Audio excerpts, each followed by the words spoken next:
Indonesia, negara kepulauan dengan sejuta keindahan yang menyandang gelar Zamrud Khatulistiwa.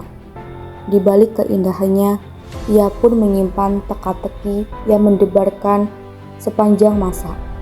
Dalam kurun waktu hampir 20 tahun terakhir, Indonesia mengalami 5 kali bencana tsunami. Tepatnya, 2 kali terjadi secara berturut-turut di tahun 2018, yakni tsunami Palu dan tsunami Selat Sunda. Setidaknya dalam 1 dekade terakhir, tsunami menyebabkan kerugian ekonomi yang cukup besar serta menyumbang korban yang paling banyak.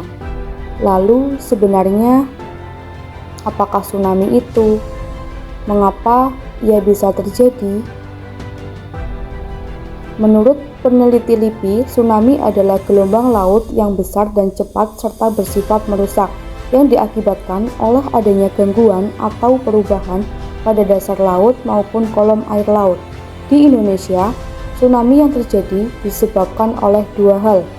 Yang pertama, karena letak Indonesia yang berada di Pacific Ring of Fire atau cincin api Pasifik. Ring of Fire adalah daerah pertemuan lempeng bumi yang saling mendekat, yang mana pertemuan lempeng ini menyebabkan terbentuknya deretan gunung api dan gempa bumi, serta longsoran bawah laut yang lahir dari gempa atau aktivitas vulkanik. Penyebab tsunami yang kedua adalah jatuhnya meteor ke bumi, yang berpotensi menghasilkan tsunami dengan kekuatan yang besar. Namun penyebab kedua ini kemungkinannya masih sangat kecil terjadi. Tsunami bisa terbentuk karena aktivitas vulkanik gunung api yang berasal dari longsoran material dan piroklastik yang meluncur ke laut.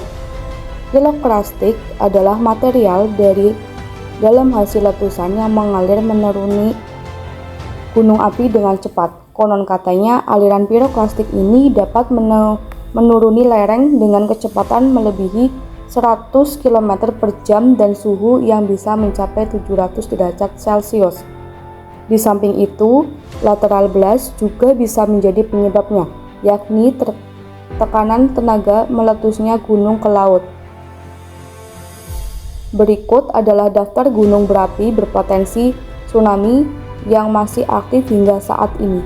Gempa bumi yang sering terjadi di Indonesia pada dasarnya diakibatkan oleh lempeng kerak bumi yang terus bergerak secara perlahan yang disebut dengan lempeng tektonik. Mengapa lempeng bumi terus bergerak? Lempeng terus bergerak karena adanya arus konveksi dari panas inti bumi, yang mana panas tersebut dapat menembus hingga lempeng-lempeng di muka bumi. Ada 3 jenis pergerakan lempeng, yakni saling menjauh, saling mendekat, dan berpapasan. Indonesia terletak di zona di mana pergerakan lempengnya saling mendekat atau disebut dengan zona subduksi. Terdapat 3 lempeng besar yang saling mendekat, yaitu lempeng Indo-Australia, lempeng Eurasia, dan lempeng Pasifik. Pergerakan lempeng yang secara terus-menerus ini melahirkan hampir 300 patahan atau sesar aktif di seluruh Indonesia. Dari sinilah jika terjadi gempa tektonik di bawah laut dengan magnitud yang kuat, maka peluang tsunami terbentuk akan semakin besar. Ketika sesar ini mengalami gempa, ia bisa memicu pergerakan gelombang air laut, sehingga menyebabkan perpindahan volume air secara besar-besaran menuju daratan yang dekat dengan pusat gempa.